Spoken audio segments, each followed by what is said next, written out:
ಆಯ್ತು ಇವಾಗ ಬಿಡ್ತೀವಿ. ನೆಕ್ಸ್ಟ್ ಹೆಲ್ಮೆಟ್ ಕೆಲಸಕ್ಕೆ ಇದು ಬರಲ್ಲ. ತಗೊಳ್ಳಿ, ಪರ್ಚೇಸ್ ಮಾಡ್ಕೊಳ್ಳಿ, ಪರ್ಚೇಸ್ ಮಾಡಿ ಸರಿಗೆ ಹಾಕ್ಕೊಳ್ಳಿ,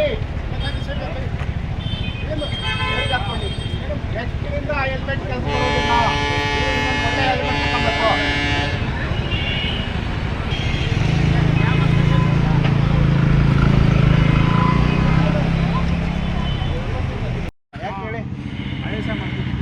ಎಲ್ಲಿದೆ ASM ಮಾರ್ಕು? ಅದು ಯಾಕೆ ಹಾಕಿಲ್ಲ? ಅದನ್ನ ಯಾಕೆ ಹಾಕಿಲ್ಲ? ತಪ್ಪಲ್ವ ಅದು? ಇದು ವ್ಯಾಲಿಡ್ ಇಲ್ಲ. ಇದು ನಿಮ್ಮ ತಲೆಗೆ ಸೇಫ್ಟಿ ಇಲ್ಲ ರೀ. ಹೆಲ್ಮೆಟ್ ಹಾಕೋ ಉದ್ದೇಶ ಏನು ಹೇಳಿ? ಇದು ಹಾಕೋದಂಗೆ ನೀವು ಹೆಲ್ಮೆಟ್ ಹಾಕೋ ಉದ್ದೇಶ ಹೇಳಿ. ಉದ್ದೇಶ ಹೇಳಿ. ಸೇಫ್ಟಿ ಯಾರಿಗೆ? ನಿಮಗೆ, ನಿಮ್ಮ ಮನೆಯವರಿಗೆ, ನಿಮ್ಮ ಮಕ್ಕಳಿಗೆ ಎಲ್ರಿಗೂ ಸೇಫ್ಟಿ ಇರ್ತೈತಿ. ಬರೀ ನಾವು ಪೊಲೀಸರಿಗೆ ಬೈಕ್ಗೋಸ್ಕರ ಹೆಲ್ಮೆಟ್ ಹಾಕೋದಲ್ಲ. ನಿಮ್ಮ ಸೇಫ್ಟಿ ಕೂಡ ನೀವು ಹೆಲ್ಮೆಟ್ ಹಾಕೋಬೇಕು. ಅರ್ಥ ಆಯ್ತಾ? ಒಂದು ತೊಗೊಂಡಿರ್ತಾನೆ ಮನೇಲಿ ಹಿಡ್ಕೊಂಡ್ಬಿಟ್ಟು ಮತ್ತೆ ಇದನ್ನೇ ಹಾಕೋಬಿಡ್ತೀವಿ. ಇವಾಗ ಹೋಗ್ಬಿಟ್ಟು ನೆಕ್ಸ್ಟ್ ಬರುವಾಗ ಅದನ್ನ ಹಾಕೊಂಡ್ಬಿಡ್ತಾರೆ.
ಗಾಡಿ ನಿಂದರ ಗ್ಯಾರಂಟಿ, ಗಾಡಿ ನಿಂದರ ಗ್ಯಾರಂಟಿ.